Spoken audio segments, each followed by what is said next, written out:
इस्लामाबाद में electric bus service का आगाज हो चुका है। ये बस सर्विस किन रूट्स पर चल रही है और इसका किराया कितना होगा, आइए जानते हैं।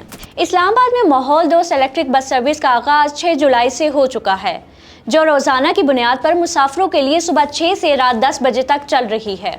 सीडीए के एक आला अफसर के मुताबिक बस का किराया फिलहाल 50 रुपए है, लेकिन इसको मजीद बढ़ाया भी जा सकता है। ताहम इस हवाले से अब तक कोई हतमी फैसला नहीं हुआ। वाज़ेह रहे कि चाइना से कुल 160 बसें पाकिस्तान लाई जाएंगी और इन बसों का ये जाल पूरे इस्लामाबाद को कवर करेगा, जिसके टोटल 13 रूट्स होंगे, जिनमें चक शहजाद से अपारा, फैजाबाद से ब्रिटिश होम, सेक्टर D12 से बाराकू, फैसल मस्जिद से टी चौक, कॉन्स्टिट्यूशनल एवेन्यू से बरी इमाम और दीगर रूट्स शामिल होंगे। चूँकि पहले मरहले में 30 बसें आई हैं, इसलिए शुरुआत में ये सिर्फ 2 रूट्स पर चलाई जा रही हैं। इनमें नस्ट से पिम्स और फिर पिम्स से बरी इमाम शामिल हैं। वाज़ेह रहे कि इस इलेक्ट्रिक बस में कुल 24 नशिस्तें हैं और इसके अलावा 40 अफराद खड़े होकर सफर कर सकते हैं।